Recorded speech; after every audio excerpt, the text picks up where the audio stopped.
Apa yang membuat kita termakan dengan berita-berita bohong atau hoax? Itu karena kita kehilangan daya kritis kita. Kita nggak mau bertanya lagi, apakah ini kebenaran, apakah ini berdasarkan fakta, atau kita malas lagi googling ya, mencari berita itu ya kita terima saja. Kita harus cek lagi, gunakan daya kritis kita untuk melihat kembali informasi yang kita baca, kita dengar, sehingga kita tidak terjebak ya dalam permainan-permainan narasi yang dibuat oleh orang lain.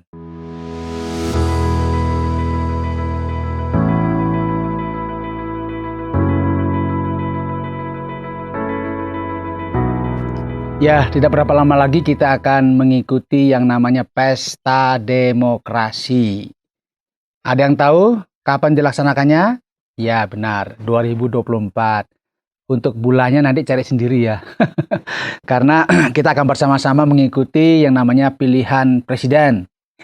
Orang nomor 1 dan nomor 2 di negeri kita, dan juga nanti pasti ada juga namanya pilihan legislatif, kemudian juga gubernur, kemudian bupati, dan juga wali kota. Tapi kalau RT RW nanti dipilih masing-masing di wilayahnya ya. Nggak usah disamakan di tempat ini. Ya, kalau bicara mengenai demokrasi, itu biasanya kalau kita pahami bersama-sama, sering terjadi informasi-informasi yang kadang-kadang ternyata itu tidak didasarkan kepada data dan fakta. Ya, yang penting orang bisa mengedit video, kemudian mengedit gambar, kemudian dikasih narasi, dan kita yang membacanya seolah-olah itu adalah sebuah kebenaran. Dan kita kenal informasi yang seperti itu disebut dengan apa? Ya benar, hoax atau hoax, apalah namanya. Jadi informasi yang sebenarnya sepertinya nampaknya benar, tetapi ternyata itu bukanlah kebenaran. Pertanyaannya yang ingin saya ajukan adalah, mengapa kita terlalu cepat termakan dengan informasi-informasi yang sebenarnya tidak ada datanya, tidak ada faktanya, dan orang bahkan bisa berkelahi, bisa bertengkar, bahkan bisa terjadi kerusuhan hanya gara-gara orang itu mengedit sebuah video, kemudian gambar, dikasih narasi, dan seolah-olah itu sebagai sebuah kebenaran. Mengapa? Jawabannya adalah karena kita melupakan satu sisi dari kehidupan kita yang sangat-sangat penting dalam diri kita, yaitu apa? Daya kritis. Kita kadang-kadang nggak kritis ya, kita nggak bertanya, apakah ini benar, apakah ini salah, apakah ini berdasarkan data, bahkan kita malas juga mencari berita-berita itu dan mengecek ulang, apakah itu sebuah kebenaran, atau itu hanya semacam rekayasa yang dibuat oleh orang-orang tertentu yang ingin mencari keuntungan dari informasi-informasi yang dibuat.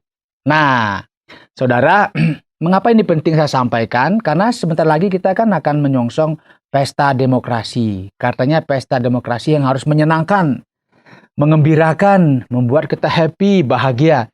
Tapi kadang-kadang terjadi pembelahan atau perselisihan hanya gara-gara beda pilihan. Sebenarnya tidak harus terjadi, karena ternyata yang kita pilih itu juga adalah saudara-saudara kita, adalah teman-teman kita, adalah kakak-kakak kita, atau adik-adik kita, atau ya orang yang dituakan, tokoh-tokoh yang sudah sekian lama mengabdi di negeri ini.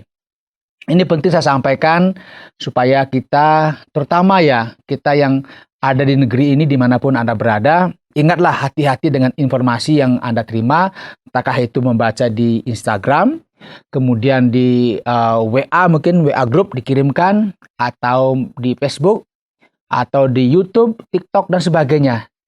Cek lagi kebenarannya, jangan-jangan itu tidak benar. Yang paling gampang sebenarnya saudara mengikuti berita-berita dari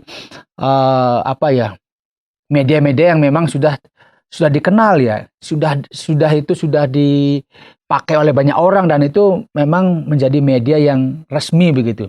Jangan menerima pesan-pesan dari media-media yang baru dibuat ya. Kadang-kadang nggak jelas ini beritanya apa. Tapi karena namanya orang itu ingin membuat berita, atau ingin memberikan informasi, kadang-kadang dia buat, tetapi ingat, setiap informasi yang diberikan itu selalu ada tujuan-tujuannya. Jadi, apa yang membuat kita termakan dengan berita-berita bohong atau hoax? Itu karena kita kehilangan daya kritis kita. Kita nggak mau bertanya lagi, apakah ini kebenaran, apakah ini berdasarkan fakta, atau kita malas lagi googling ya, mencari berita itu ya kita terima saja. Dan kita mulai panas, kita mulai keringetan mungkin ya. Nggak terima, bahkan mungkin kita mulai marah-marah hanya karena sebuah berita. Yang kedua, tadi kan karena daya kritis itu. Yang kedua karena kita mendapatkan berita sekarang sangat mudah. Ya, informasi yang kita terima itu sangat mudah. Di media sosial itu sangat banyak informasi yang bisa kita dapatkan. Tetapi ingat, sekalipun kita haus informasi, ingin mendapatkan sesuatu yang ingin kita baca, mungkin tentang kandidat ya, atau jagoan kita, tapi hati-hati jangan sampai kita menelan begitu dengan gampangnya. Kita harus cek lagi, gunakan daya kritis kita untuk melihat kembali informasi yang kita baca, kita dengar, sehingga kita tidak terjebak ya dalam permainan narasi yang dibuat oleh orang lain. Jadi sekali lagi program ini mengajak kita untuk menjadi orang yang kritis karena berita bohong itu sebenarnya tidak berdasarkan data, tetapi berdasarkan mungkin bukan pesanan begitu ya. Orang ingin menyampaikan sesuatu, tapi hati-hati, jangan semuanya ditelan mentah-mentah. Karena kita bisa sakit perut ya. Kita akhirnya rugi sendiri karena ternyata berita-berita itu ternyata tidak benar. Jadi menjadi hati-hati dengan berbagai informasi yang bersifat bohong dan juga tidak mudah juga bagi kita untuk menyebarkan informasi-informasi yang mungkin nanti menimbulkan kekisruhan di tengah-tengah masyarakat. Kiranya ini memberikan kepada kita awasan agar kita selalu hati-hati, bijaksana mengelola informasi, mendengar informasi, sehingga di tengah-tengah pesta demokrasi yang akan ada di negeri kita ini, kita betul-betul menjadi warga negara yang baik. Gunakan daya kritis Anda, tetapi bijak juga ketika Anda membuat informasi, apalagi informasi itu kalau tidak jelas asal-usulnya dan Anda juga tidak yakin kalau itu sebuah kebenaran, jangan dengan mudah menyebarkannya. Semoga ini menjadi inspirasi dan menolong kita menjadi orang-orang yang lebih bijaksana di tengah-tengah bangsa dan negara kita. Terima kasih Anda sudah mengikuti program kami. Jika Anda diberkati, jangan lupa like, komen, dan share supaya Anda tidak ketinggalan setiap program terbaru kami. Jangan lupa juga untuk subscribe channelnya dan nyalakan loncengnya. Jika Anda ingin mendukung pelayanan kami, bisa melalui rekening kami berikut ini atau menghubungi kami di sini.